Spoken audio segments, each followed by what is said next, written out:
All right, they said it couldn't be done, but I did it. What'd I you got do? Lauren to read Exiles. Who said it couldn't be done? Who said? I want to know who said I wouldn't read it. Exactly. Kieran Gillen said it. Damn it, Kieran! You're gonna talk to Lisa, but not me. Damn it! That's it. He said You are the better half of the pod, though, so it's okay. I forgive you, stop Kieran. that. Oh, stop that. Stop it.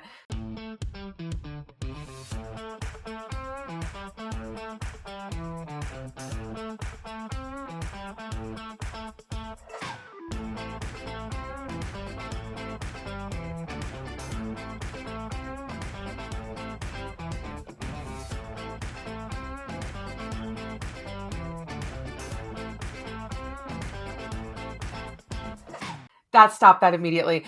Anyway, welcome back, everybody, to Simply Amazing, the podcast where we talk about Nightcrawler and Nightcrawler adjacent things every week or when we can, depending on our lives, which are crazy all the time, always. But yeah, we're here this week. I am Lisa, aka the OG Nocturne, and I'm joined by the fabulous, gorgeous, wearing a PlayStation shirt today. She is looking fabulous today in that. I'm cool. I'm one of the cool kids now, guys. It's a retro PlayStation shirt. So, it's got the old logo back when I had a PlayStation 1, aging myself just a tiny bit, just a little bit. All right, you want to hear how old I am? I didn't know there was a new PlayStation logo. I thought isn't that just the PlayStation logo, or is there a new one that I don't know about? I mean, they've changed it, because it doesn't look like this. Like, when you turn on your PlayStation, the logo doesn't have these retro colors and stuff. So, I mean, they haven't, changed it so that it's, 100,000,000% different, but it's different enough. It's now, white on, a blue background. It's kind of boring. This is more fun. Gotcha. Okay. Because, that's the one I always remember from, when I was growing up, was that PlayStation logo. The colorful and, that kind of thing. Yeah, this lasted through, the first two, and then PlayStation 3 came through, and they started trying to change a bunch of shit. Yeah, they always do that. You always have to mess with perfection. Don't do it. Stop messing with perfection. Well, thank God for this Exiles run, because, so we're talking the first two issues today, and I really love Nocturne. I completely understand, Lisa, why she is, your favorite character of all time. I get it. Just from the bat, She's amazing. She's absolutely amazing. Yeah, so I was we talked about this in the last episode about, hey, we should read Exiles soon. And so after we finished that, we was like, hey, how about we just do it next? Let's read the first two issues of Exiles, because the first two issues, not only does it set up the entire premise of the story of the book and what it's going to be, because this is a whole new, this hadn't been really done before as a full idea. I mean, they kind of had played with the idea of visiting different realities and that kind of stuff, but this idea of having a team that would be hopping from reality to reality and doing this kind of stuff had never actually been fully done. So they needed the first two issues would be setting up kind of what the whole series would be about, introducing all these different characters, and then the first arc, really shows how whatever preconceived notions you have, just throw them aside, because nothing that you expect is going to happen. So you need to really, pay attention to the details and really, pay attention to what's happening around you rather than, what you think should be happening. I really like this, and it has so many vibes from Legends of Tomorrow. So just so you guys know, because I talk about that pretty often on this pod, because I will talk about it anywhere I can. I actually never knew that you were a fan. I never knew until this moment. One day people are going to know, Lisa. One day everyone will know. But yeah, so if you're a huge fan of the time travel thing of this random team, people pulled out of different areas, they don't make sense to put together as a team, but you put them together anyway. They're definitely the underdogs.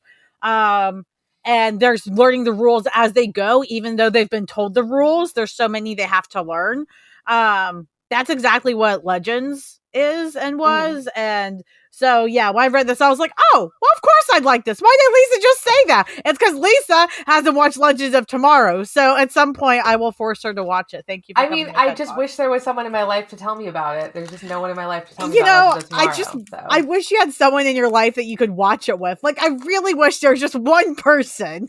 I just wish there was one person, but unfortunately, not yet. But thank God we have Exiles to talk about, right? So Thank God. I mean, what would we do? I really the narration is pretty good in it too. mhm.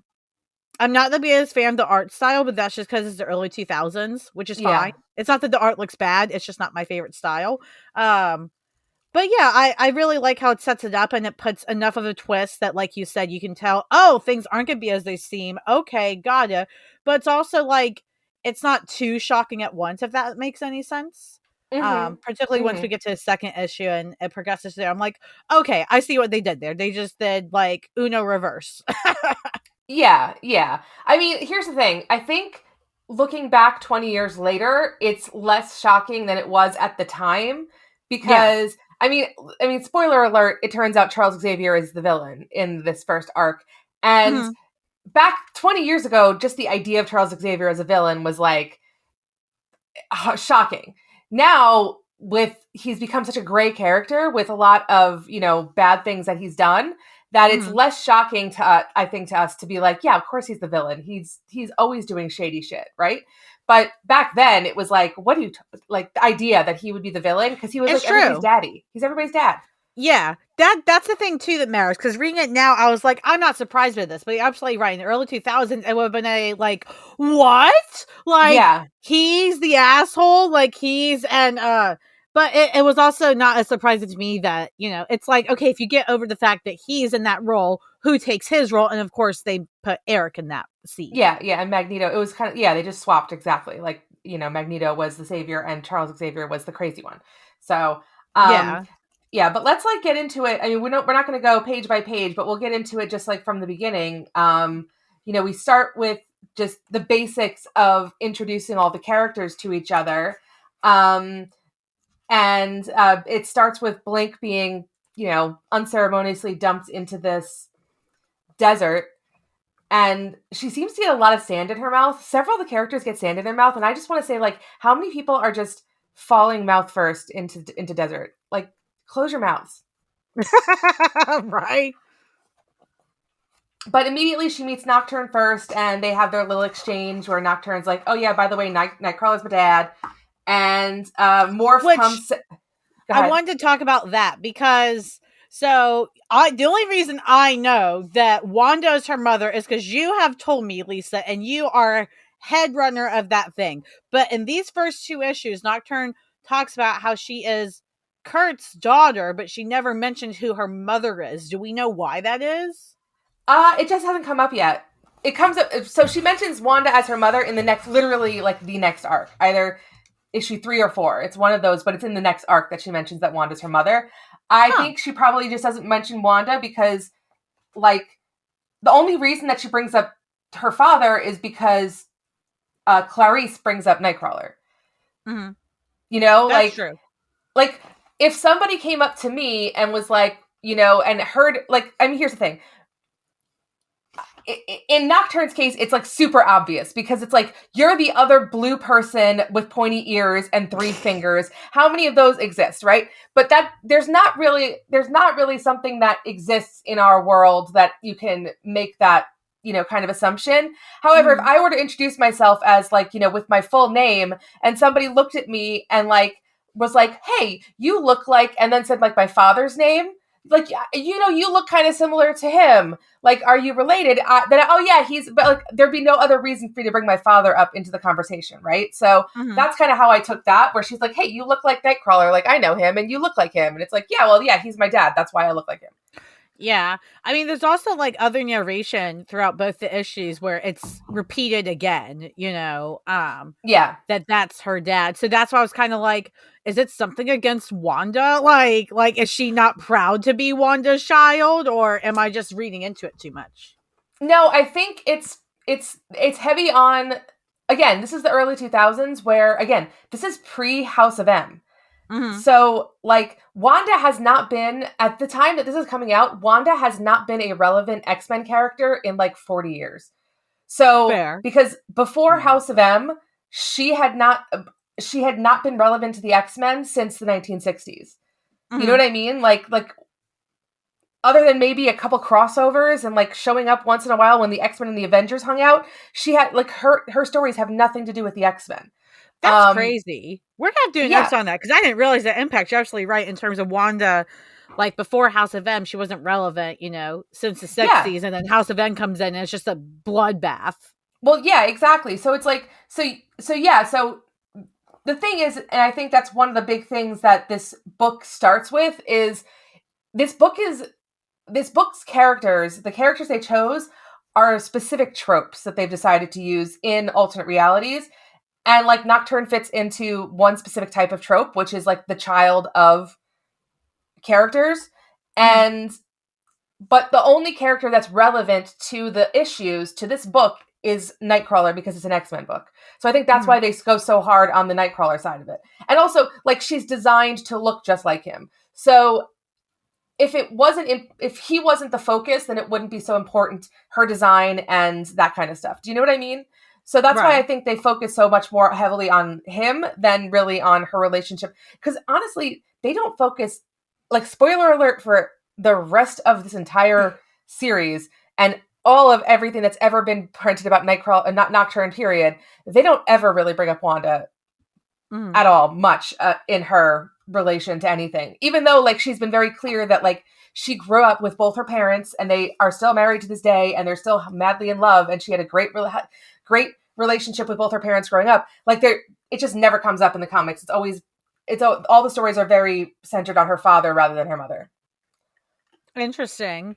Well, sorry, I didn't realize that was going to be such a deep dive in, but that's really interesting to know. Girl, Now I feel like we're going to have to do an episode on that. Like, It's about it's Nocturne. You true. think I'm not a deep dive? Come on, girl. It's All right. true. It's true. All right, well, next we got Morph coming in. Morph is another. So like Nocturne and Magnus fit into the trope of like the children of characters, and then you have like Mimic and Morph kind of fit into like the tropes of like old characters that kind of have not existed for a very long time, just kind of showing up out of nowhere. You know what I mean? Like, because Morph and Mimic are both old characters. At the time when this book came out, they were like, they had not been in the books for a very long time. They had no relevance, so them showing up in the books was kind of like, and then Thunderbird is this idea of a character from another universe that is like taking a character that died in our universe, but then he lived in this other universe, but he has been completely changed and is a totally different take on that character. And then Blink, who is a character who's not supposed to exist in our universe, but exists in Age of Apocalypse. It's all, all these different tropes. I love Blink. I really like Blink's Blink great. too. Blink's great. And Morph definitely fits. I believe it is Morph that fits the stereotype of like the too flirty guy. Like, yeah, he's like a frat boy. The early 2000s guy that's way too flirty and pushes boundaries. But to be fair, when he's told no, he calms down a little bit at least. So like, he does calm down. I would say like Morph is like the character that Seth Green plays in like every single thing he was in the early 2000s. Like, really, Seth? I don't know. I don't know all the Seth funny Green guy stuff. I don't know. I'm just thinking of like the character he was in like Can't Hardly Wait and like the silly stupid guy. Okay, that's fair. Yeah, with that one. Mm-hmm. So just getting through it quickly. So we got Morph shows up, then Thunderbird shows up, then Magnus shows up, and then and Mimic shows up, and then the Time Broker shows up to basically give them the rundown of like, bitches, you're gonna be quantum leaping. You're gonna be jumping around. Turns out that there's been an oopsie in all of your different timelines, and you guys got to fix other timelines in order to make sure your timeline goes back to normal. But before we get to that, we're gonna go through some intro. I'm gonna skip over all this because it's basically all these like intros of like, here's who you guys were in your. Okay, I kind of love this. I had this thought when I was reading this, and this is my first time rereading this in a long time, but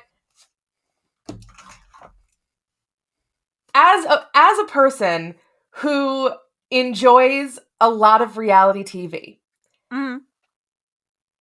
reading through this, it does not escape me that this was written by somebody who like was a pioneer in reality TV. Oh, really? Well, Judd Winnick was on the second season, I think, of oh my god, what is it called again? God, like I couldn't remember this the last time either. You know, the stupid one where they put all the people in the house together. The Real World. Oh, Real World. Okay. Sorry, The Real World. Yes. I won't have known that either. So, like, sorry. Okay, it's okay. No, so Judd Winnick was one of the guys who was on the second season of The Real World. Second season of The Real World, I remember when it was, I was not old enough to be watching it necessarily at the time. I mean, I was, but I wasn't. I was like right there on the cusp of like when I should be watching it, but it was a little old for me. But I remember it being a big deal because that was, I think, the season Puck was on, and Puck was like an absolute disaster.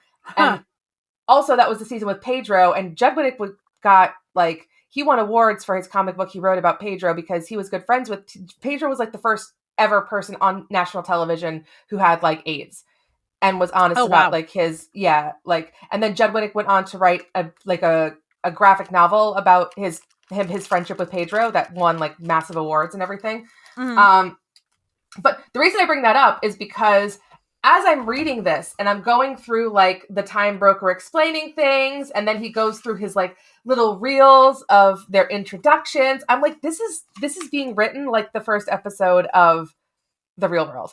It's like like, you know, six strangers thrown into a reality together, and like what's gonna happen, you know, what happens when, you know, whatever happens and the things start getting real. Like it's I just love it. And again, I think it's one of those things where at the time it was written, you probably wouldn't have picked up on it so much. But like now, like 20 years later, now that reality TV is so ingrained in our world and in our culture, it's just really hard to ignore that. And I think it's phenomenal. No, that makes a ton of sense. And I like the plot in terms of like, you know, the guy tells them, hey, you know, basically all these nice realities that you guys come from, that's not a thing anymore. And so he basically explains how each one of them, like there's a certain event that because it got changed because of this time screw up, now their lives are completely different in a negative way for each of them. And so basically he's like, so we need you to go through time, fix all these other things. And if you fix all these things, you're good to go. Like you can just go back to your time period. Time hasn't passed. You haven't aged. It'll be great and perfect. But if you fuck up, you'll either die, be tortured forever, or you'll be subject to go back to these horrible realities that you do not want to be a part of. So that's where, to me, it also feels very much like Legends, because that's kind of the situation they get stuck in terms of like, you either help us with this thing or you go back to your miserable lives. Pick a lane. And so it's like, well, no, like whether I want to or not, now I have to pick I'm going to get on board with this weird mission shit because I'm not going back to that, you know? Yeah, I mean, Blake specifically has a lot to lose because she was never born if they don't succeed. So yeah, at least the other people have something to go back to. She has nothing to go back to if they don't succeed. She just doesn't exist. I mean, that was kind of the thing that stood out to me too. He literally looks at her as like, but don't worry. Like basically if everything goes to shit, you're just like not here. So like, you're fine. Like at least you won't be tortured. I'm like, I mean, that's a way to look at it. I mean, okay, I got a question for you. What would you rather? Would you rather not be born or end up in like just in a beaker on Beast's desk like Morph? Probably not be born. That's pretty fucking bad. Oh especially God, Beast. Yeah. Like, God, he's gonna like use my DNA or shit for genocide or something. Like, fuck no. Like, it's time to go. Here's the thing. At the very least, he's going to forget that I'm in that beaker and he's going to start getting changed. And I'm going to be like, no, I don't want this. I don't want to see this. Stop. Yeah, I mean, because, yeah, that's the thing. If you're not born at all, then you just don't know. So, like, Yep. So basically, Time Broker's like, here's the deal, guys. I'll give a quick rundown on everybody. So essentially, Magnus, if you don't if they don't fix it, here's what they're going back to. Magnus's mom, who's Rogue, is going to be dead, and then his dad, who's Magneto, is going to kill everybody. Mimic is going to be on death row because he was, you know, he took part in killing 47 bystanders with the Brotherhood. Morph is ending up in a Morphus in a beaker on Beast's desk. Nocturne, her dad, is going to get killed by Mystique. Thunderbird is going to remain as a soldier by Apocalypse's side, having never become free of him. And then Blink, of course, is not going to have existed ever. So they all have pretty bad things to go back to. So, you know, it's going to be tough. So I think that, like, for Kurt's good thing is that, like, Nocturne's not, like, 14, because, like, when you're that age, you go back and forth between whether or not you want your parents to be alive. So it's like... Fair. Any day could have been like, you know what? Screw it. I don't care. Man, I'm gonna go back home, and anyway, I don't care. That's a good point. Like, recruiting teenagers to that stuff, like, 1 second they're like, yeah, I get how important this is, and the next it's like, fuck my parents, they pissed me off today. You're absolutely right. Exactly. Like Talia, you need to not eat that Snickers bar, or your father dies. I don't want it. I don't care. Fine. My father pissed me off today. He can kick bricks. Exactly. That's it. Exactly. So anyway, so then as Mimic is like trying to get the guy to explain a little bit more, because this seems like it's a lot of high stakes for stuff that they didn't sign up for, they're just unceremoniously again dumped into the middle of the desert. Then they have no idea where they are, and somehow Blink seems to know where they are. They are actually 33 miles outside of Phoenix, and because she read the sign. So, you know, she figures it out. They read signs, kids. Reading's important. Yeah, reading is fundamental. So they go, they find a mall, they find a leather shop so they can, you know, figure out where they are, what to do. And the Talus tells them they have a very specific mission, and the mission is that they need to find your greatest teacher, the one who will lead you. And who does everybody say, Lauren? Who does everybody say? Of course, it's Professor Gaslighter. Jesus Christ. Everybody's like Charles Xavier, and they're like, okay, I mean, and here's the thing. Blink is the only one who's like, I mean, maybe, but, and Mimic's like, yeah, okay, shut up. Okay, you're pretty, but we don't need to hear your voice. Thank you very much. Christ. The men are talking. Like, we need to make a Cerebro and put this together, and who's got some telepathy. And so Nocturne and Mimic both are like, I got little bits of telepathy. Let's make it happen. We're finding Cerebro. They use their little Cerebro to figure out that Xavier is over in Nevada. They go find him. Big fight, whatever. Blah, blah, blah, blah, blah. Long story short, in the process of fighting and all this stuff, they free him. And guess what he does? What does he do? He fries their goddamn brains. He fries all their brains. Of course he does. Of course he does. Because he's Professor Gaslighter. At least he's being upfront about his gaslightingness now. Yeah, and they're all like, oh my gosh, we love you so much, Rest. We'll take care of you. Oh my gosh, Professor, we love you. And they're like, and he's just like, yeah, we're gonna go. I'm here for some exterminating. I'm not here to hang with you. I'm not here for coffee and bars. I'm here to exterminate the human race. And that's where he ends. And that's where issue 1 ends. And moving on to issue 2, it's like he does not wait to exterminate. He does not wait to exterminate. He does not wait. He don't wait to exterminate. Don't wait to exterminate. He immediately is like on the road, just killing people as he comes. And all the exiles are like, what did we do wrong? Guys. What did we do wrong? And Blink's like, I don't know. Maybe you should have listened to me from the get-go. Maybe, like, instead of being like, hey, bitch, make me a sandwich, you should have been like, hey, Blink, hey, Clarice, you got something to say?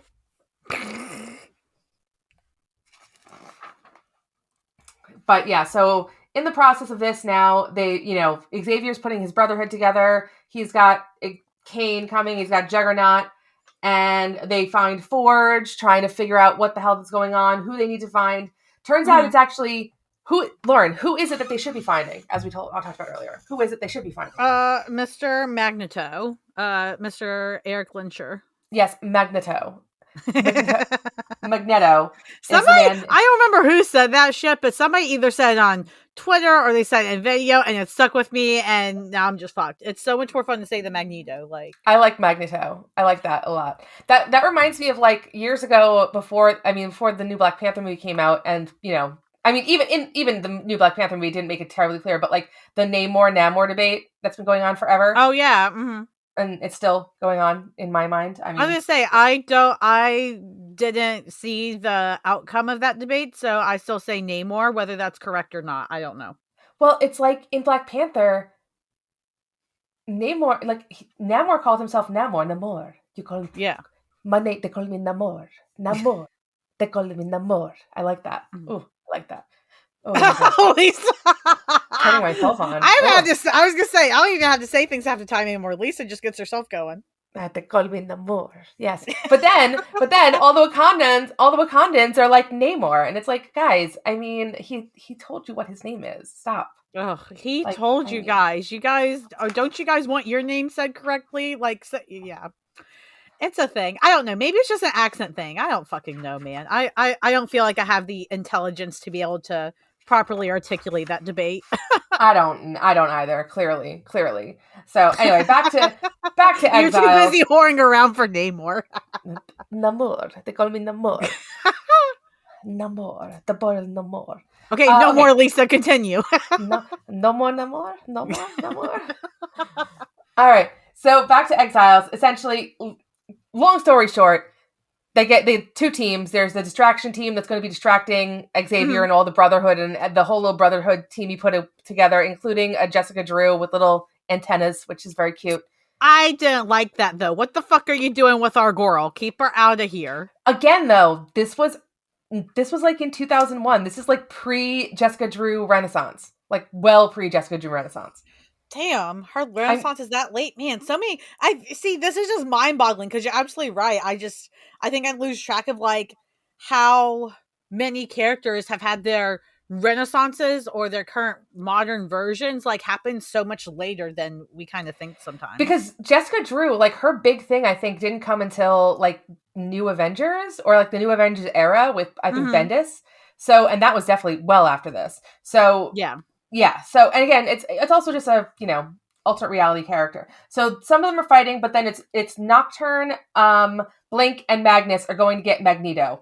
And it turns out that there's an atomic bomb in there that's going to blow.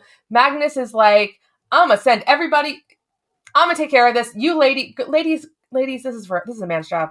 Get out of here. Like, Jesus. This is a man's job. You know what? Your wombs are making too many troubles. I can Jesus Christ. I can just feel the estrogen. I think men, you can have my womb. You can take all the wombs. You can be in charge of them. I don't want to be in charge. All yours. Have at That's it. It's like he dies anyway. So there you go. Spoiler alert. He dies. So there you go. So, and he's replaced by a woman. So there you go. Anyway, but whatever. God bless. So yeah, he basically sends them all back, and he single-handedly saves everybody in the prison as well as Magneto, but in the process of it, he dies of atomic blast. I mean, no body, no nothing. While he's being killed by his atomic blast, Mimic is like, I mean, Wolverine chopping kind of, but like psychically Xavier's head, so he dies. And then it turns out that, Magnus and Magneto, Magnus's whole thing was like, don't tell him who I was. Don't tell him I'm his alternate reality son. And I was just like, well, I mean, would it make that much of a difference? I don't know, but okay. So they don't. And then Magneto is just like, that's, we have the same name. I wonder if we bared some kind of connection. It's like, I don't know. I mean, probably, but let's keep it a secret, I guess. Yeah, they're just like, nope, he said not to tell him, so we're not going to tell him. Interested to see if that bites him in the butt, or if, because again, I haven't seen after this arc, so if they're going to keep bouncing around and we'll never find out whether that Magneto finds out, I don't know. No, you'll never find out. They just move on, and that's I love that. I love it. Yeah, that's kind of another thing I love about this book is that they do just keep moving, and a lot of stuff doesn't get resolved. But a lot of stuff doesn't get resolved, but in a way that sticks with the characters that you can tell. Do you know what I mean? Like stuff does, but it's not like stuff isn't getting resolved because the writer decides. Stuff isn't getting resolved because of the nature of how this team works. But the writer makes sure that you can tell that the characters are still affected by the stuff that's unresolved. Right. And so he's replaced by Mariko, aka Sunfire, who is amazing, and she will stick around for a while, and you will love her. I loved that, like that kind of like you said, playing into the tropes and things like that. Like right after you lose Magnus, all of a sudden she just pops in and literally she's like, "Hey, I'm so and so. I'm your new team member. I'm replacing."